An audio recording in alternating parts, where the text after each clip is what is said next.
Okay. Setting up to launch your business. That's what this says? Okay. 2 things. With every new rep, 2 things are very, very important. First, they pick a package. Now, here's my theory. Your reps are going to do what you do. Kelly said it last night. He talks about the ambassador package because then everybody on his team duplicates the ambassador package. My personal feeling is somebody has to have enough products for themselves that they don't worry about it, and they need to have enough products that they can sample to other people.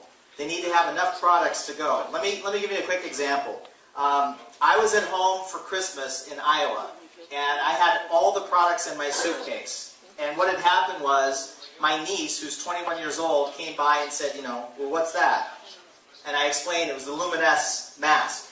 And I explained what it was. And she said, well, it's Christmas, why don't you give it to me? And I had just given her a card with like $60 US cash, right? Which my brother was mad when he found out how much I gave her, but that was okay. But I just gave her cash, and she said, well, why don't you give it to me? And I said, well, I gave you something. She's like, yeah, but that looks cool. Okay, you can have it. 3 days later, I left Iowa, I was in LA, and she sent a picture of her and her mother, my brother's wife, putting on the mask. And they were trying it. Now, here's what's great. My older brother calls me about a week later. Now, this is my rotten apple older brother, right? My dad was the rotten apple. My brother's just a rotten apple. But my older brother calls me, and he says, hey, he says, you know those products? And I said, yeah, because I left all the products there that I had. I just had enough for me. He said, well, he goes, I've been taking the pills, and he said, I feel pretty good. And I go, really? He goes, yeah. He goes, I don't know what it is. He goes, but, what's the stuff in that purple squeezy thing? And I said, the Reserve. He said, yeah, I took the pills, and then I took the Reserve, and he goes, I feel pretty good. Now, my brother has been diagnosed with Parkinson's in, I think, September. And so for him to say he's feeling good enough for me. I don't know how that stuff works, but I just told him, I go, great, right? He said, can I get some more of that? And I said, yeah, I'll hook you up, for sure. He said, oh, and Jody, my wife, loved the mask, and she wants to be a distributor. Now, this is my rotten apple brother who literally wouldn't even, tried to talk me out of the industry for all those years, and then wouldn't even come to my award ceremony. And now his wife wants to be a distributor. She makes $100,000 a year in Iowa as a banker, and she wants to be a distributor. That's not the best. The best is my little brother calls me about 4 days later. He writes on a comment on WhatsApp, and he says, okay, no sarcasm, please. And then he calls me, and he goes, my wife heard about the products. She wants them too. She wants to be a distributor too. Right? First of all, that's when I absolutely knew the products referred themselves. That's when I knew that when people tried them, they were going to start telling others naturally, like referrals. Because it happened to me, and I didn't explain anything about the products. I just said, here, and gave it to my niece. Does that make sense? I keep it simple. I didn't explain anything. Here, have it. It started to go already, right, for them. They wanted the products. So, for me, I think a distributor should have enough products, and this is how you need to explain it to them. They need to have enough products for their own use. In the United States, we have a saying, you can't sell a Ford and drive a Chevy, right? So you have to be a product of the product. You have to try the products for yourself. But more importantly, you also need to have products that you can leave with people so that they can try them, so that after they see that they work, they're gonna want to know more, get more products, and be a distributor possibly after that. Because product sampling is a great way. So for me, I tell everybody, I create the value for why they want to have a bigger package. But honestly, for me, if somebody can't afford the products, no problem. Position yourself as a distributor. It's 21 euro, right? Basically. I don't know how many. Yeah. Yeah, 21 euro, 29 bucks. Put yourself in a position, if you can't even afford a serum, do me a favor. Identify your 10 best, your 10 easiest. I'll talk to them for you. I'll present for you. We'll get a couple that are interested. At that point, we'll figure out how to get you the products. Does that make sense? So even if someone doesn't have the money, I'm going to go 5, 6, 7, 10 people into their group they'll find the money. So that'll give me 10 new people to work with, and they're going to find the money for those products. Does that make sense? But you want to create value right up front for them having it. The second thing is auto ship. Personally, I won't work with anyone that's not on auto ship. Even if it's a smaller package, I don't care. You want to have somebody who's in the business. If they're a distributor and they're not on auto ship, for me, they're not in the business. That's just bottom line. I just won't even do it. You know? And if you can't afford auto ship each month, then you tell me, and I'll figure out how to help you build enough income so that you can afford it. But everyone needs to be on auto ship. The reason is this. Number one, they have to have the products in their hands so that they can sample them and use them. But number two, I don't want people worried about where they're going to get the money for products. I don't want them thinking about their order every month. I want them focused on red apples and red apples only. I want them focused on three-way phone calls, peaking interest, three-way phone calls and peaking interest. The products come, that's just second nature. I don't want them that to be a big thing in their life where it's every month, well, how do I get product, how do I do this, I need to order this, I need to do that. It's very easy to get caught up in the website and trying to sit and order everything and pick your product plan. No. Get it done, get it out of the way, let's focus on red apples. Does that make sense to everybody? Another approach. You could approach peaking interest this way, and I know we'll have these flyers for you. We'll have these up here for you that you can take with you. You don't need to worry about writing it down. This is already printed out. Does that make sense? They still take pictures. Okay, you got it? Another approach is the customer approach. Hey, you know, if there was a way that you could look and feel younger, would you want to know about it? How many of you think you have people that if you say to them, if there's a way to look and feel younger, they'd want to know about it? How many of you have people like that? Very simple, nothing complicated, same thing. Same thing. Now at this point, you can either get them to try the product, or you could even move them to a three-way call, right here, from this. Very simple, you're raising the curiosity, you're bringing down their wall, you can move them to a three-way call or have a product conversation right there. Does that make sense to everybody? We'll have these up here for you. Now, customer acquisition, okay? Very, very important. You guys are already doing a great job of this because I've seen the numbers. With customer acquisition, again, you approach the business how you want. I'm not here to tell you how to do your business. It's completely up to you. For me, I approach everybody about the business first, about the product second. But in some cases, there may be people that you feel you want to have them try the product first and then talk to them about the business. Do it any way you want. But if you're going to do the product approach, definitely you want to get some in their hands and get them to use it. So if you're going to get people trying the products, very important you give them a timeline, right? So if I was going to get Rafi to try the products, I would say this. Listen, Rafi, you know, let's say ask him the question. If there's a way to look and feel younger, would you want to know about it? If he says yes, say, hey, I have something I want you to check out. This is amazing, yada, yada, yada. You talk about the product, right? If Rafi says, yeah, I'll try it, I'm going to say this. Okay, I'm going to give this to you. Now, there's a lot of people who are waiting to get these samples, but I'm going to give it to you because you're my friend, okay? So, how fast are you going to try it? Tomorrow morning? Okay, tomorrow morning is Tuesday. I'm calling you on Wednesday, right? To make sure that you've already tried it, to see how great you like it, because I know you're going to like it. So I'm going to call him on Wednesday. If he still hasn't tried it, I'm going to say this. Rafi, listen, do me a favor. I gave you the products. I had other people who wanted to try them. You said you're going to try them. Can you try them? Yes or no? You try it tomorrow morning again. Okay. If you don't try it by Friday, I'm going to grab the products back and I'm going to give them to someone else. Okay? That's what I do. Because if you hand them products and don't say anything, the chances are they're just going to throw them in the cabinet and let them sit. I give samples. Sometimes I give the whole tube. I mean, I've given the whole thing. Oh, you guys don't have samples in Israel, huh? That's a thing that we need to get? Samples? Let me work on that when we get back. I'm not even using samples, by the way. I'm not building as a distributor. Ah, okay. Can't see the difference so fast with samples. Yeah, for me, you guys have a 30-day money back.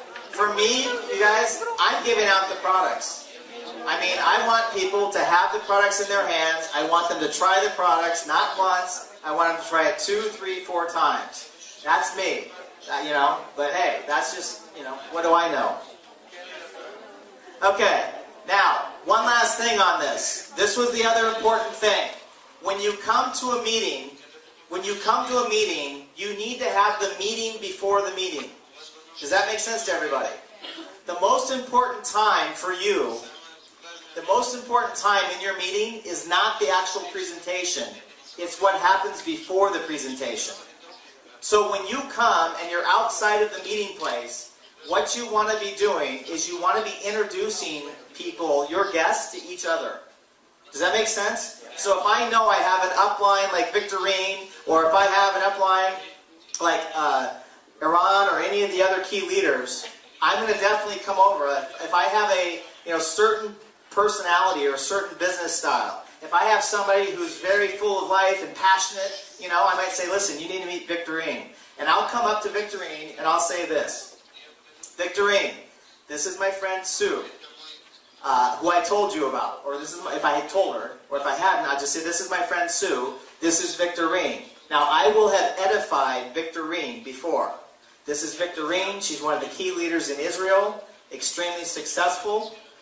You definitely need to meet her. She's one of the most powerful people in Israel. That's it. Nice and simple, right? You'll like her. She's lots of fun. I introduced her to Victorine before the meeting. Victorine then says, hi, Sue. Nice to meet you. Jeff's a great guy. We're going to be working together. I hope that, what do you do for a living? Sue says what she does for a living. Great. I think you're going to love this. Glad to meet you. Any questions after, let me know, and we'll talk. Boom. Short, sweet. Make sense? Now I'm bringing Sue over to Aram. Sue, this is Aram. Aram's an attorney by profession, was able to walk away from that. Now he's one of the key people in Israel. A great guy, very, very sharp. Aram, this is my friend Sue.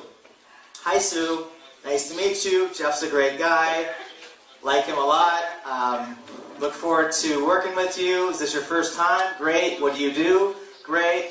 I think you're going to like it. Very excited. Great. If you have any questions, let me know. Boom. I bring them over to the next person. Right?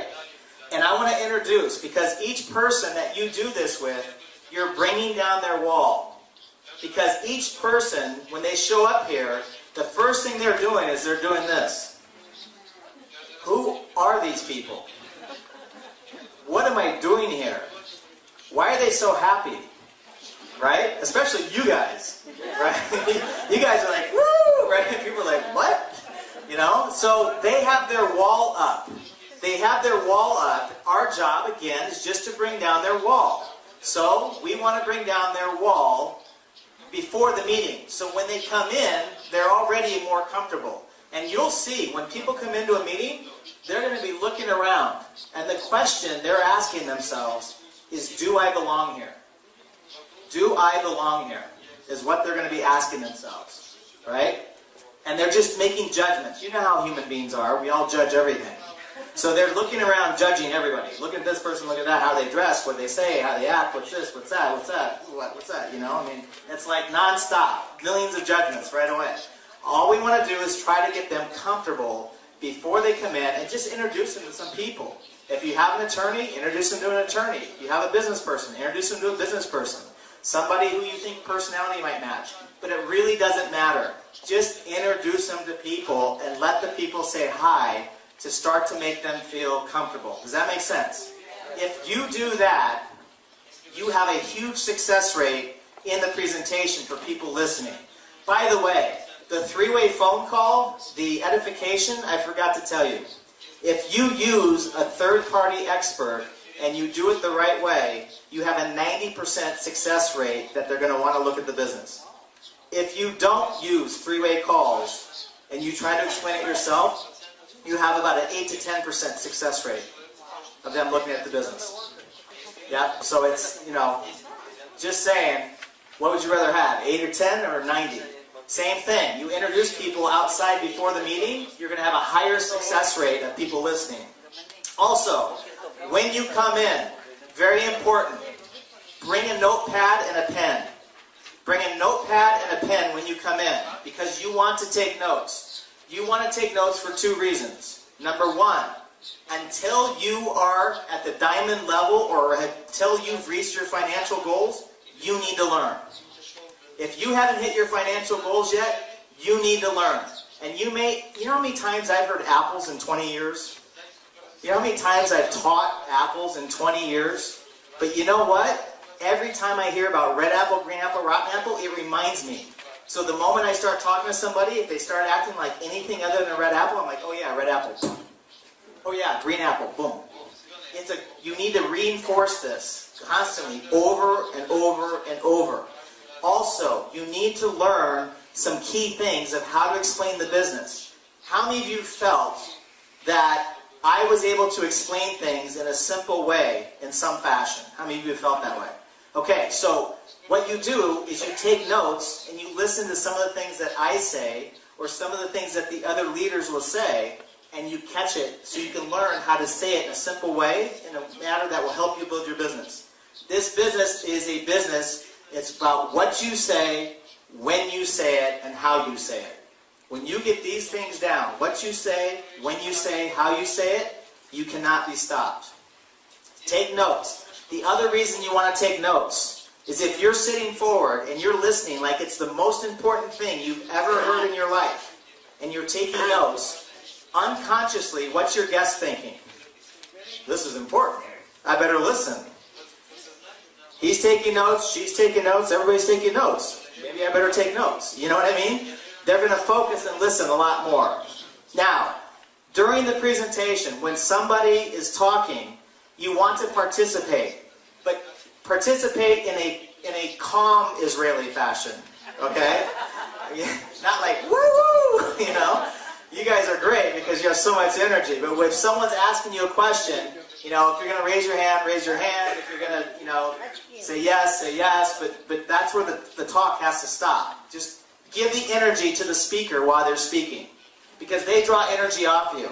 If you're interested, they have energy and you can feel it. Remember, communication is 55% body language, 38% tone, 7% words. So only 7% is what the speaker's saying. The rest is their body language and their tone. You give them the energy by you being interested. We used to teach people sit on front of your chair like this. Like, take notes like this. And we would do it. I would still, 15, 16 years in the industry, I'll still take notes to lead by example for your group. Does that make sense? You're bringing people's walls down. At the end of the presentation, what you do is you bring the person up to your leader, your upline leader. Could be a ruby, could be a sapphire, doesn't matter. Whoever you're working with, who's your upline. And when you're done, you turn to the person at the end of the presentation. You don't say this. Haha, I told you it was good. You ready to sign up? You don't say that. You don't say this. You do not say, so, what'd you think? You don't ask them what they think. You don't care what they think. Because if you ask them what they think, they're going to start telling you everything they think. About the world, about life, about their view of, politics. Right? You ask them one simple question, or you say one thing to them. You turn to them and say, that's great, huh? Let me do this. I want to introduce you to someone very quickly. That's it. Again, you can't talk to your own people. You can't move your own people that you bring to action because you're too close to them. You don't want to turn to them and say, oh, you like it? Yeah, it's great, because now you're selling. You don't want to sell because people are going to resist you. You don't want to do any of that. Simply this. Hey, it's great, right? Listen, there's someone I want to introduce you really quick. Make sense? You bring them over to your upline, and then the upline, you say, Aram, this is Steve. Steve just checked it out for the first time. Then you be quiet. You don't say anything else. Every word you say in front of your personal guest, you're killing your business. You cannot talk at that point. You simply have to get your ego out of the way and use the system. Aram sees Steve and then says, Steve, hey, nice to meet you. Great. So, what'd you like about it? The expert is going to ask, what did you like about it? Now, You're going to get 3 responses. Either, well, I like this, I like that, I like this. Red apple. Then if he has a red apple, Ron's going to say, great. Why don't we do this? Why don't we get you registered right now? Jeff will help you get registered online right now, and then I'll come over in a few minutes and we'll get you started. Does that make sense to everybody? Yeah. The expert says, what did you like about it? The second type of answer, yeah, I'm not quite sure. I'm not sure about the products. I'm not sure about this. I'm not sure about that. Great. Well, listen, why don't you just formulate what questions you have. We'll get you the answers, and you can make your decision from there. I'll be over in a few minutes, and if I can be helpful with answering any questions, I'll let you know. Make sense? Third type of response. What'd you like about it? Steve says, I don't know. Not for me. It's just not for me. Hey, no problem. Well, listen, at least maybe do Jeff a favor. Try the products. The products are amazing. I'm sure you saw that. They're absolutely incredible. You'll have great results. And who knows? Maybe you know some people who would love the business. Let Jeff know. Make sense to everybody? The expert closes the person, not you. The expert has the conversation, not you. You just turn and say, hey, great, right? I want to introduce you to somebody very quick. I want you to meet Aram. He's one of the top people here. He was an attorney before. Aram, this is Steve. Boom. And let that person do it. Now, when Aram gets done saying thank you to everybody and hello to everybody, at that point, he's going to come over and he's going to have a quick conversation. That whole next level is what we're going to teach in the next advanced training for the people who are Ruby and above. That's beyond basic. That's a whole other conversation for those people that are qualified, which we're going to do today. But for the basics, any questions on that? Does that make sense to everybody? So to replay it, okay? Very simple. Our job is to pique interest, not to explain the business, raise their curiosity, bring their walls down. How do we do that? Listen, I know you're busy. Do you have a minute? I know you're busy. I know you don't have any extra time. If there is a way to generate an income without changing your existing schedule, would you want to know about it? If it's a yes, or a yes, what is it? Just leave them here, I guess. If it's a yes, or a yes, what is it? At that point, then we move them to the 3-way phone call. Listen, there's someone I want you to meet. They're extremely successful. This before, this is what they're doing now. Da-da-da-da-da. What's a good time? Don't make me look bad. This is a very successful person. If you say 4, it needs to be 4. Okay, we'll call you together. Call your expert. This is who I have. This is the personality. This is what they've done before. Boom. Call the expert and you call together the next day at 4. You don't talk. Oh, one other point. When you do a 3-way call and you introduce, you are done talking. You have nothing to say. The expert does the talking. At the end of the call, hang up the phone. Hang up the phone. The big mistake that everybody makes, I forgot this one. The big mistake, I get Iran on the phone with Rafi. One mistake is, listen Rafi, I want you to meet Iran.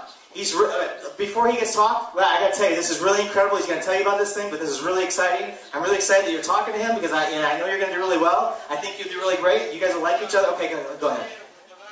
Right? When you introduce, you're done. No more talking. At the end of the call, big mistake. What most people have done mistakes on. They get done talking. Iran says, hey, let's get together. 10 to 15 minutes. When can we meet? Tomorrow at your office, great. Or tomorrow at Starbucks, cup of coffee, whatever, great. Look forward to meeting you. Then, most people say this. Okay, thanks, Iran. He hangs up, and then most people do this. I told you, Rafi, isn't that great? Yeah, this is incredible. Wait till you hear about the products. The products are great. They have telomeres, they've got resveratrol, they've got all this stuff that cleans your colon and everything else, and I don't know what it is, but it's really exciting, and wait till you see the residual income. There are people getting rich. I mean, everything you say ruins what just happened. Does that make sense?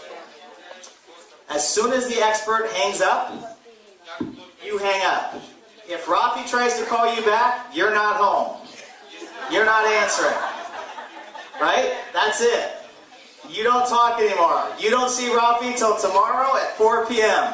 You do not exist on the planet at that point. You cannot be found. Right? Finally, right before the meeting the next day, you pop Rafi a text. Listen, Aran and I are on our way. See you in 20 minutes. Right? Boom. And you're on your way. Or wherever, if he's coming, hey, we're waiting for you. See you in 20 minutes. Other than that, you don't answer, you don't exist. Does that make sense to everybody? So, as soon as you pique interest, the presentation gets done. The meeting before the meeting. Edification, make him feel comfortable, bring down the walls. When the presentation's going on, you're acting interested, you're acting good. After the presentation, let the expert do the conversation. They get to ask them, what did you like? Red apple, green apple, rotten apple. If they're red apple, sign them up. Green apple, answer the questions or get them to the website. Rotten apple, thanks for playing. Have a nice day. Does that make sense to everybody? Simple.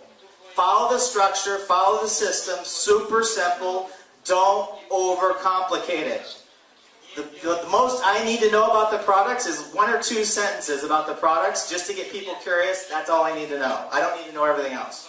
If I just get people curious enough to try them, great.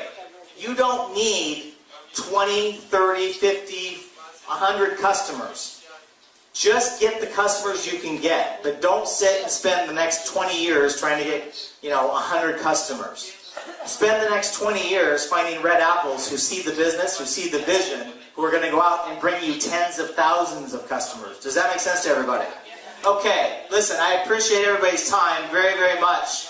I'm going to let Elaine come back up real quick, and I think we're going to take a break.